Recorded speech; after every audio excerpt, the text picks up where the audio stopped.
Welcome back. Today is March 4th, 2026. There's a lot of news to process today. Take a breath. We're going to look at the signals together and find the what you need to know. Let's start with something that sounds like it's out of a history book, but it happened just hours ago in the Indian Ocean. Defense Secretary Pete Hegseth confirmed that a U.S. submarine used a torpedo to sink an Iranian warship off the coast of Sri Lanka. Think about that for a second. That hasn't happened in combat since World War II. It is a massive signal that the rules of engagement have changed. We aren't just defending ourselves in the Persian Gulf anymore. We have moved into a new phase of the conflict. This news comes right as the White House officially launched Operation Epic Fury. It's a name that feels heavy, and the reality is even heavier. Over the last 3 days, long-range bombers flying all the way from the American mainland have struck more than 1,700 targets inside Iran. We're talking about a campaign focused on the total destruction of their military command. The ripple here is a feeling of no turning back. At your dinner table tonight, the conversation might feel different because this isn't a small skirmish in a faraway place anymore. It is a full-scale air and sea campaign that is fundamentally altering the global map. The people we are dealing with on the other side have changed, too. Following the death of Supreme Leader Ali Khamenei, the Revolutionary Guard, the IRGC, has effectively taken the keys to the country. While there is talk of Khamenei's son taking over, the military wing is the one calling the shots right now on everything from defense to the economy. This is vital because it changes how we talk to them. Or rather, how we do not talk to them. Reports are trickling in that some elements in Iran tried to reach out through secret channels to discuss a ceasefire, but our defense leadership has made it clear they aren't interested. They have publicly said the regime is toast. When a country moves from clerical rule to purely military rule, and then the door on diplomacy is closed, it means the path to peace gets a lot narrower. It feels like we are watching two trains on the same track, and neither one is willing to hit the brakes. This sense of escalation is why we are seeing the State Department move so quickly to get people out of the way. They have ordered evacuations for non-essential staff and their families in Pakistan, Cyprus, Oman, and Saudi Arabia. If you have friends or family working in the region, you know the anxiety of those messages. Commercial flights are disappearing, and private citizens are being told to find charter options before they are gone. It is a sign that our intelligence community expects this to spill over, potentially destabilizing governments that have been our partners for decades. To make matters even more tense, the president has pledged that the Navy will start escorting oil tankers through the Strait of Hormuz. It is a way of nationalizing the risk of global energy transport to keep prices stable. But it also puts our sailors directly in the line of fire for every single commercial ship in the region. Every trip through those waters now carries the weight of a potential trigger for something much larger. There is also a strange and difficult kind of math happening that we need to talk about. Iran is using these suicide drones that cost about $20,000 each. To stop them, we are using interceptor missiles that cost $4 million a pop.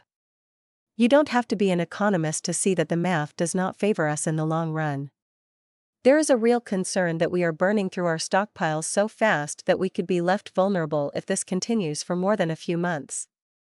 This ties directly into a massive debate back home about our technology.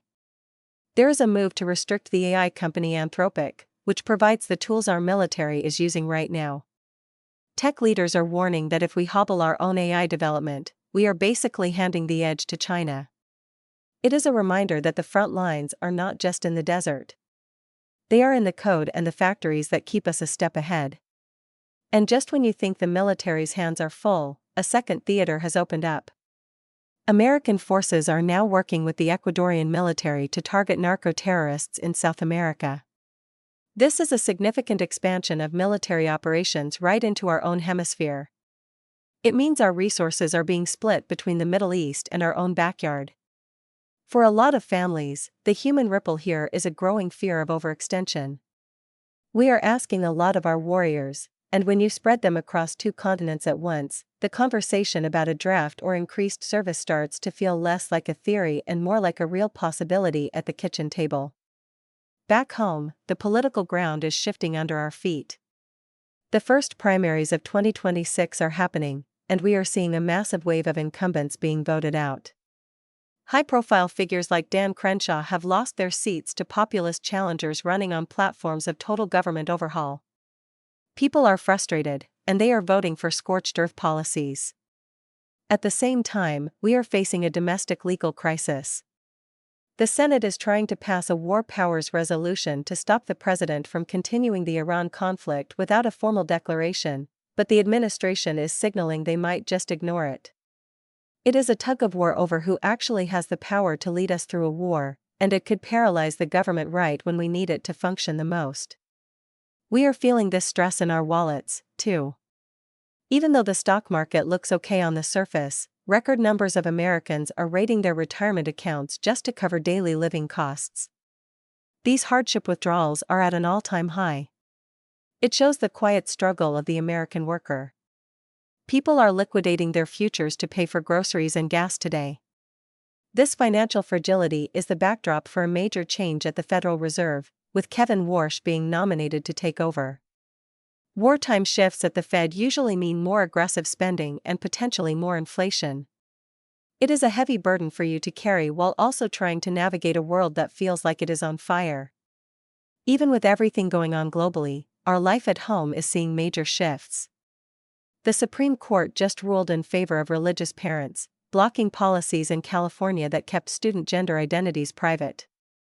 It is a massive shift in the power balance between the state and the family, signaling a return to more traditional roles. And finally, we have to look at El Paso, where a measles outbreak has hit an immigration detention camp.